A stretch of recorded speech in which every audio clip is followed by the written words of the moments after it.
Most of us were raised to believe that maintaining a fresh scent simply comes down to good hygiene and vigorous daily scrubbing. We assume that if a lingering odor persists, we just need more soap or a stronger perfume. However, in my clinical practice, I have met many patients who shower twice a day, yet still feel a heartbreaking distance growing between them and their families. It's like trying to rinse engine oil off your hands with plain water. The surface may look clean, but the stubborn grease remains trapped deep within the skin's layers. I have seen the quiet pain of seniors who realize their grandchildren are hugging them less, a biological shift no one ever warned them about. This invisible molecule accumulates slowly until it becomes a silent barrier to your social independence and dignity. Losing that connection is a devastating price to pay for a problem that is not your fault. Fortunately, you can reclaim your confidence by targeting one secret zone with a specific protocol I will share today. Comment "Ready" if you are joining me. To truly understand the weight of what we are discussing today, I want to take you inside my clinic and introduce you to someone very special. Let's call her Martha. Martha is 72 years old, and when she first walked into my office, she represented everything I admire about your generation. She was a retired schoolteacher, active in her local church, a member of 2 different book clubs, and a grandmother who took immense pride in her garden and her home. She arrived impeccably dressed, not a hair out of place, her clothes pressed, and a faint scent of expensive lavender water followed her. But as soon as the door closed and we were alone in the exam room, that poised exterior began to crumble. Martha didn't come to see me about hip pain or a cough. She came to see me because she felt like she was losing her soul. With tears welling in her eyes, she told me about a sunny Saturday afternoon just 2 weeks prior. She was in the kitchen with her 7-year-old granddaughter, Lily. They were baking sugar cookies, a tradition they had shared since Lily was old enough to stand on a stool. In the middle of the flour and laughter, Martha leaned in to hug Lily, to kiss the top of her head. Lily, with the brutal, unfiltered honesty that only a child possesses, pulled back. She wrinkled her nose and whispered to her mother, who was standing nearby, "Mommy, why does Grandma smell like old boxes?" Martha told me that in that single moment, her world went cold. She felt a wave of shame so intense it felt physical. She looked at her hands, the same hands that had bathed her own children and taught hundreds of students to read, and she felt dirty. This wasn't an isolated incident. Martha began to look back at the last few months through a new, painful lens. She remembered her son subtly cracking a window when he sat on her sofa. She remembered her friends at the book club leaning just a few inches further away than they used to. She began to realize that an invisible wall was being built between her and the people she loved most. The psychological impact on a woman like Martha, and perhaps on some of you listening right now, is devastating. Martha didn't just feel bad. She began to withdraw from life. She stopped going to her book clubs because she was terrified that as soon as she sat down, her friends would notice that old box scent. She stopped volunteering at the library. She even started avoiding the grocery store, opting for delivery so she wouldn't have to stand in line near other people. The fear of becoming a burden or an unpleasant presence is one of the most significant anxieties for Americans over 60.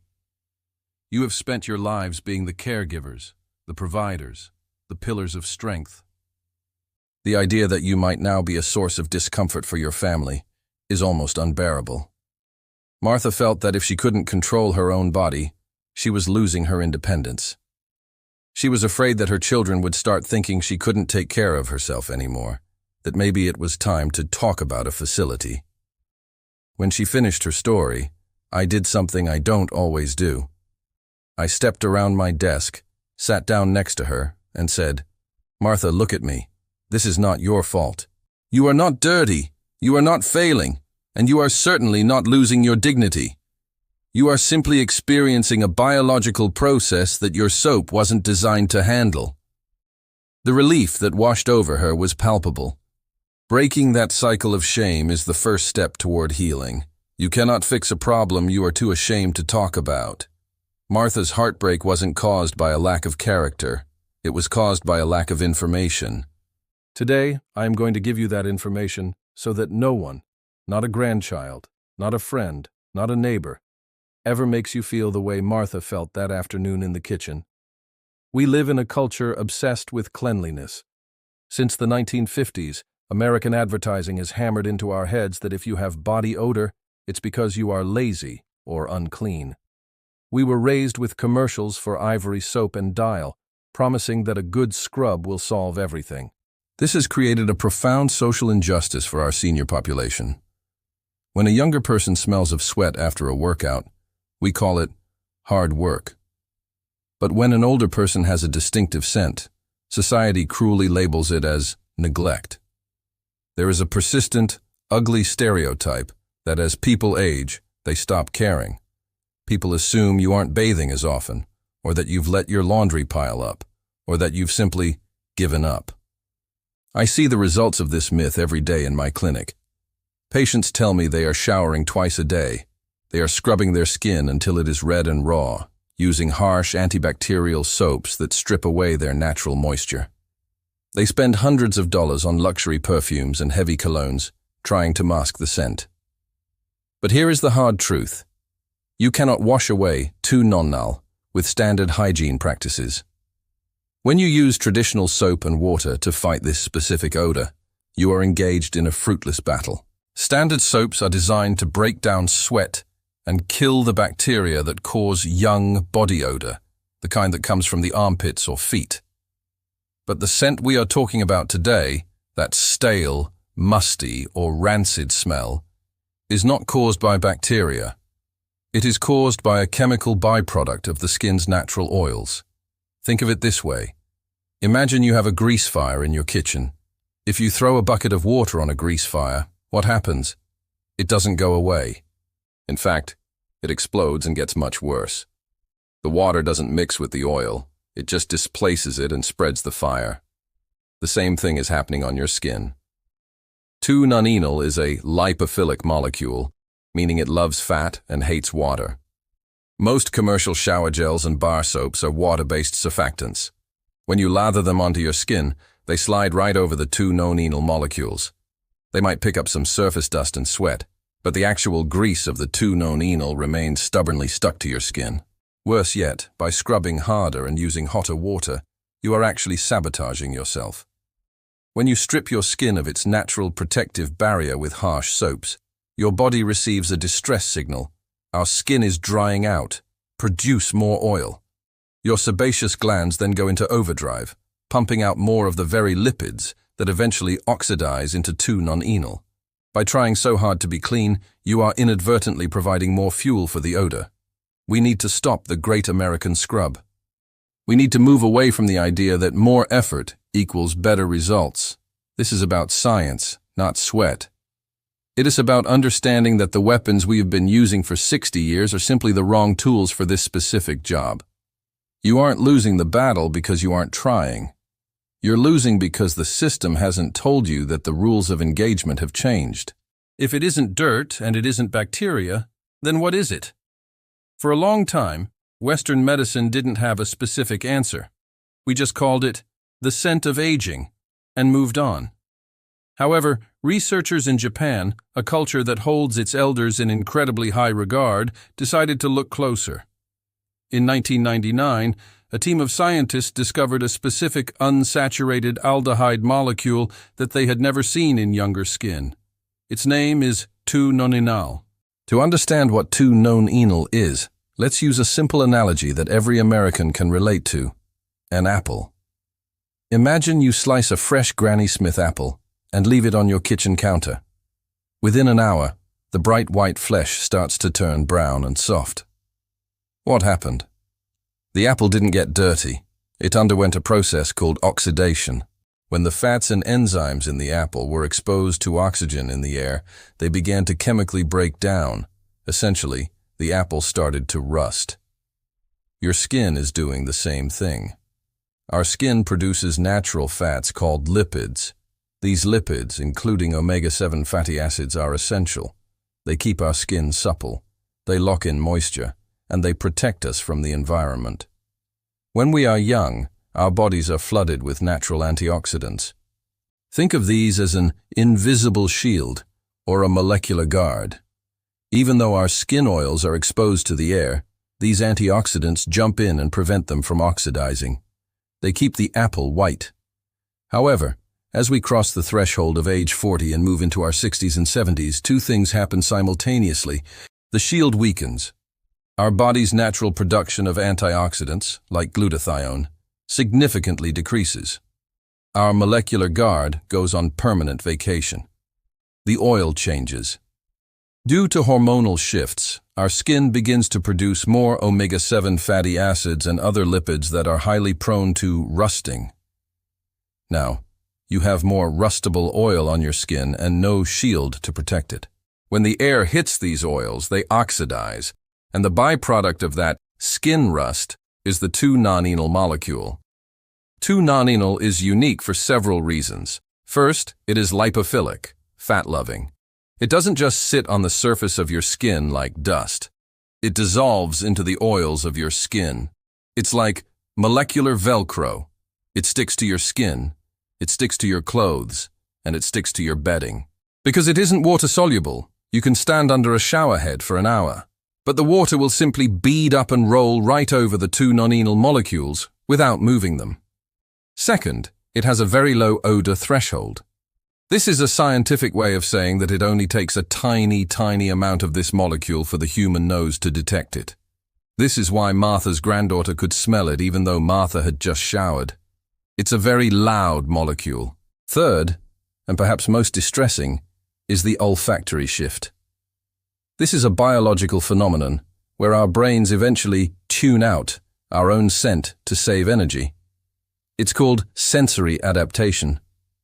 Your brain assumes that since you are always around yourself, your own smell isn't news, so it stops sending the signal to your conscious mind.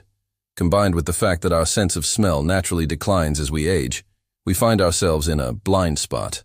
You can have a significant accumulation of 2-nonenal on your skin and be completely, 100% unaware of it, while your 30-year-old daughter or your 7-year-old granddaughter can detect it the moment they enter the room.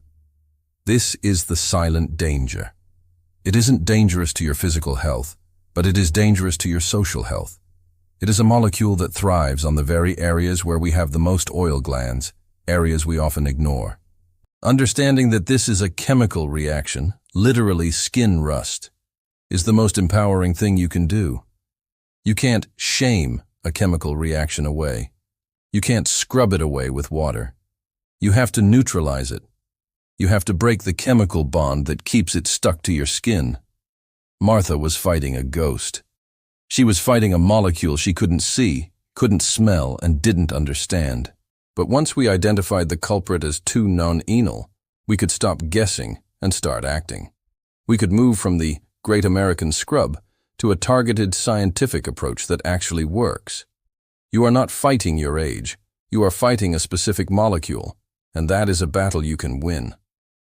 Now that we have identified the scientific culprit, that stubborn, fat-loving molecule called 2-nonenal, we have to ask the most logical question: where exactly is it hiding? If you are showering every day and still noticing that people are keeping their distance, it means you are missing the ground zero of the problem.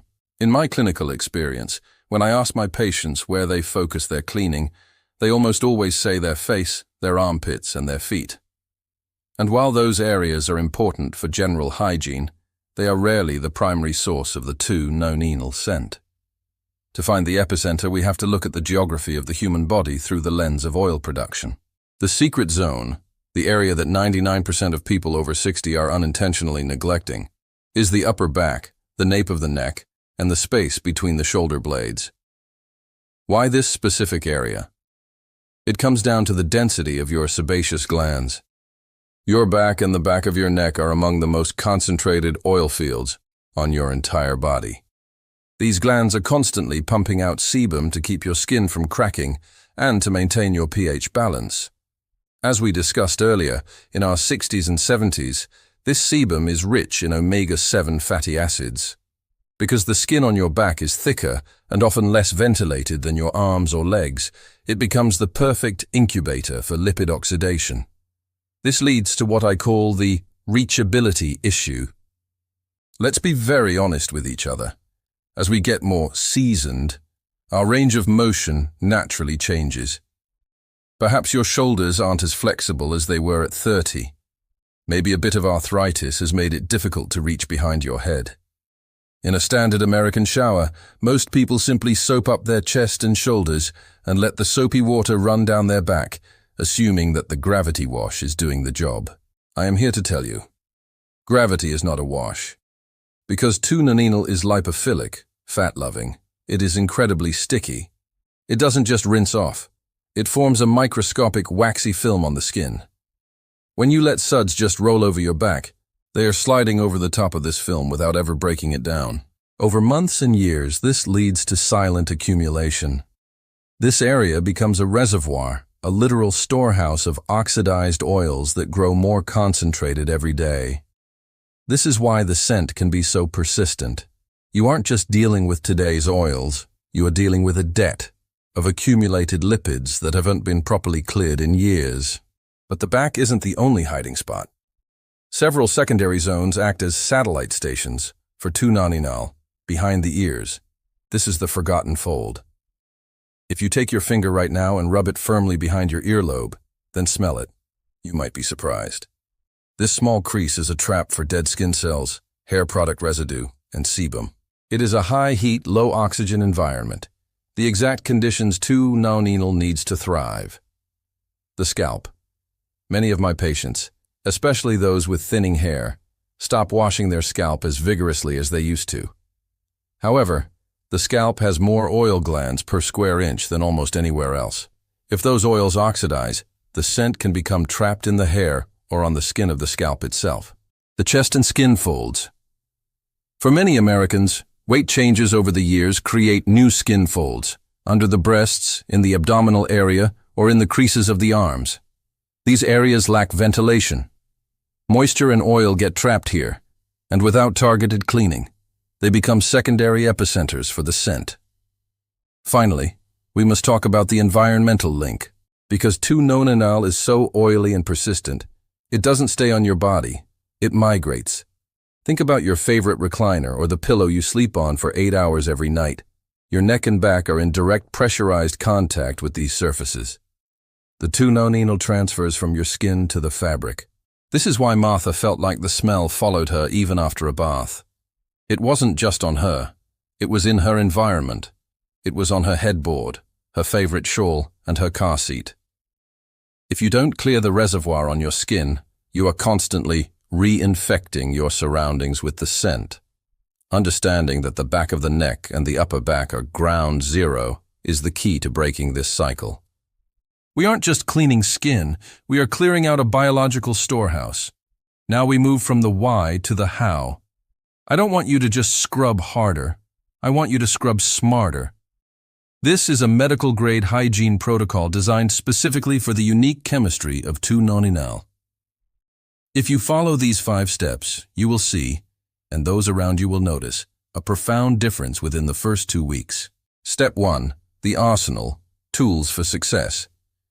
You cannot win a chemical war with the wrong ammunition. To eliminate Nonenal, you need 2 things, the right chemistry and the right hardware. The chemistry, standard fresh scent bar soaps or floral body washes are useless here. You need antioxidant-rich soaps. The gold standard, which I recommend to all my patients, is persimmon, kaki, extract soap. Why?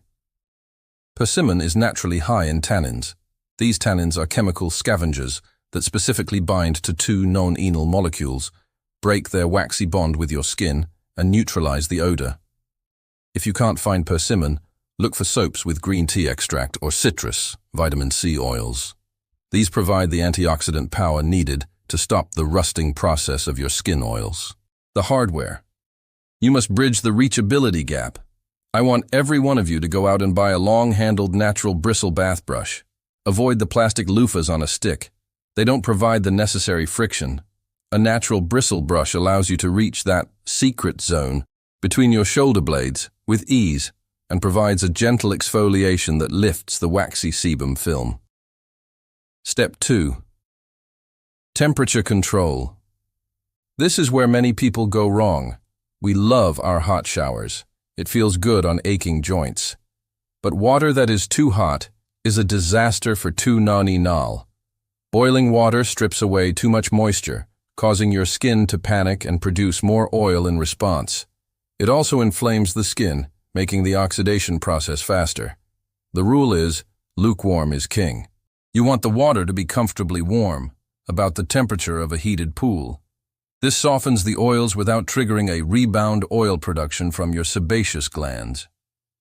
Step 4. The focused technique, the 2-minute rule. Once you are in the shower and the water is lukewarm, I want you to focus. Apply your persimmon or citrus soap directly to the wet bath brush. Reach over your shoulder and begin scrubbing your upper back and the nape of your neck in slow circular motions. Why circles? Circular motions help lift the edges of the waxy Nonenal film much better than up and down strokes. You must do this for at least 2 full minutes. It takes time for the tannins in the soap to chemically react with the molecules on your skin. Think of it like marinating meat. The magic happens in the contact time. Don't forget the satellite zones. Use a washcloth with the same soap to thoroughly clean behind your ears and any skin folds. Step 4. Rinsing and drying. The moisture is the enemy rule. After your 2-minute scrub, rinse thoroughly. You must ensure no soapy residue is left behind, as the soap has now trapped the Nonenal, and you need it completely flushed away. When you exit the shower, drying is paramount. Moisture trapped in skin folds or on the back of the neck acts as a catalyst for oxidation. Use a fresh, bone-dry towel. If you have mobility issues, I tell my patients to use a hairdryer on the cool setting to ensure their back and skin folds are 100% dry before putting on clothes. Step 5. Smart hydration. Finally, you must replace the bad oxidized oils with good protection. Use a lightweight, fragrance-free body lotion that contains vitamin E or vitamin C. These are topically applied antioxidants. They act as a secondary, invisible shield, preventing any new oils your skin produces during the day from oxidizing into Nonenal. It's like putting a wax coating on a car to prevent rust. To truly maintain your independence and ensure you never feel the shame Martha felt, we have to look beyond the bathroom door. Your lifestyle habits are the walls that keep the Nonenal at bay. Laundry tactics, stripping the fabric. As I mentioned, Nonenal transfers to your clothes and sheets. Standard laundry detergent is often too weak to break down these waxy molecules, which is why your clean laundry might still have a faint, musty scent. The vinegar trick. Add 1 cup of white distilled vinegar to your washing machine's rinse cycle. The acetic acid in vinegar acts as a natural solvent that strips the oily Nonenal from the fibers of your clothes. Baking soda. For your bedsheets and pillowcases, add half a cup of baking soda to the wash. It neutralizes the acidic nature of oxidized fats. The sun deodorizer. If you have the space, dry your linens outside. The ultraviolet, UV rays from the sun, are the world's best natural disinfectant and deodorizer. They literally break apart the chemical bonds of odor molecules. The antioxidant diet, eating the rainbow. You can fight oxidation from the inside out. If your body is full of internal antioxidants, the oil your glands produce will be more stable and less likely to rust. I want you to focus on vitamin C, vitamin E, and polyphenols. This means berries, dark leafy greens, nuts, and seeds. But the secret weapon here is green tea. Drinking 2 cups of green tea a day provides a flood of catechins, powerful antioxidants that have been shown in studies to actually change the chemical composition of skin sebum, making it more resistant to oxidation. Environmental and mindset. We must also address the air you breathe. Many Americans, especially in the winter, keep their homes buttoned up tight. This allows 2 Nonenal molecules that have rubbed off on furniture to concentrate in the air. Ventilation. Even if it's cold, open 2 windows on opposite sides of your house for just 10 minutes every morning. This cross-ventilation flushes out the stale air and replaces it with oxygen-rich fresh air, the stress link. This might surprise you, but cortisol, the stress hormone, actually changes your sweat chemistry. When you are stressed or anxious about your scent, your body produces more stress sweat, which is higher in lipids. This creates more fuel for 2-Nonenal. By following this protocol and knowing you are in control, your stress levels will drop, which ironically makes your body produce less of the problematic oil. By combining this 360-degree defense with the cleaning protocol, you aren't just masking a smell. You are fundamentally changing the chemistry of your body and your home. You are reclaiming the right to be close to your family, to sit in your favorite chair without worry, and to walk into any room with your head held high. This is about more than hygiene. It is about your right to live a life of dignity, connection, and absolute independence. The greatest risk you face isn't just a change in scent, but the silent, invisible accumulation of 2-Nonenal that slowly erodes your most precious social connections. If you have ever caught yourself hesitating before a family dinner or subtly pulling away from a hug to avoid being noticed, you have felt this barrier. This didn't happen because you were careless or neglectful. It happened because the complex chemistry of your aging skin was never explained to you by the system. You were simply fighting a ghost with the wrong tools. But today, that changes. By focusing on the protocol we discussed, you are no longer at the mercy of a biological process you don't understand. You are reclaiming your dignity and your right to be close to those you love. If this realization brings you peace or a sense of control, please leave a simple comment like, "Understood," or "Starting today." I invite you to follow this channel as a protective measure for your future independence, ensuring you never miss these early clinical warnings. Very soon, we will discuss another common shift that happens within our bodies, one that is even more widespread and affects your daily comfort more than you might realize. I share these truths because I have seen far too many people spend years in isolation simply because they lack the right information. You deserve to move forward with knowledge,